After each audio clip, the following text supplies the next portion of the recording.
হয়, এই দুঃখ কষ্ট বিপদ আমাদের কোমরকে সোজা করে, আমাদের পায়ের মাটিকে শক্ত করে। চিল্লায় বলেন ঠিক কিনা?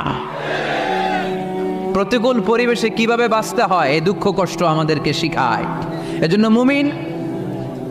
মুমিন বান্দার বৈশিষ্ট্য হচ্ছে দুঃখ কষ্ট বেদনা জ্বালা এগুলোতে সে আপসেট হয় না, সে হাল ছেড়ে দেয় না, সে ভরসা রাখে একজনের উপর। চিল্লায় বলতে হবে তিনি কে? কারণ মুমিন জানে রাত্রি যত গভীর হয় অন্ধকার তমানিসা ভেদ করে সুবহে সাদিক হয়। মুমিন জানে গর্ভবতী নারীর পেটের ব্যথা যেই দিন বাড়তে থাকে ওই দিনই নতুন মেহমান আগমনের সময় ঘনাতে থাকে।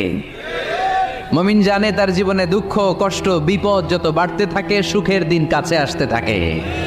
এজন্য মুমিনের হারাবার কিছু নেই। ইন্না মাআল উসরি ইউসরা, ইন্না মাআল উসরি ইউসরা। নবী হে, কষ্টের পরেই আছে আনন্দ, দুঃখের পর